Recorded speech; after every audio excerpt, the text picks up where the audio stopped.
Hi, this is Ray Perez with Florida Realty of Miami, and welcome to our continuing education series. This is the As Is Contract, Part 3.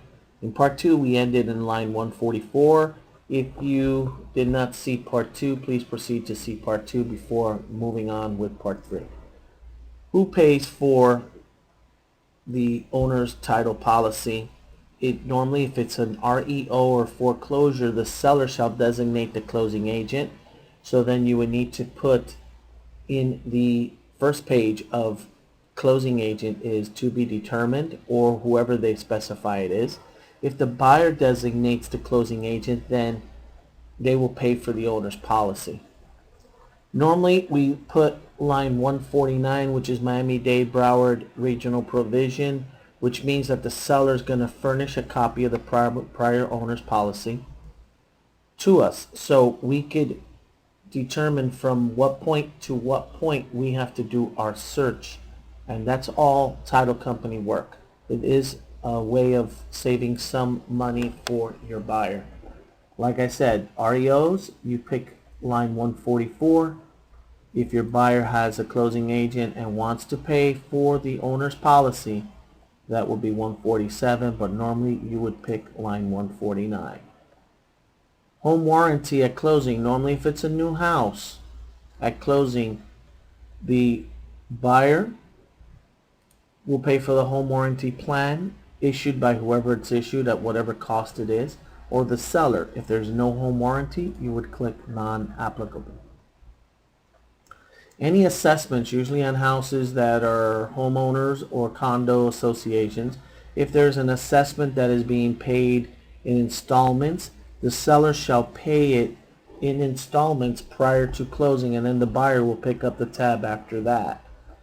I always try to put the seller shall pay the assessment in full and see if they agree to it. If not, you would have to go with line 168. Okay, so you make that determination.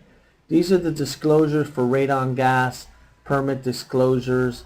We're trying to find from the seller if there's any open permits. You can find open permits in miamidade.gov or in our Florida Realty of Miami website. There is a link to find open permits. Line 183, disclosure on mold. That is why we do an inspection of the property. Very important. The buyer can terminate this contract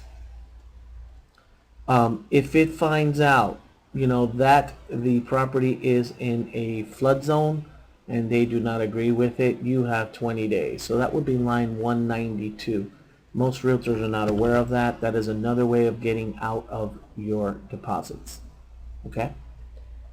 We proceed now to line 229. Inspection period. I always like to put 10 days. Remember, we spoke about giving yourself enough time to do the inspection period before you give the second deposit. Now we have determined that a way of getting back your deposits would be not qualifying for the loan commitment period. The inspection period is a process that you would take to determine whether the property is in good condition or not.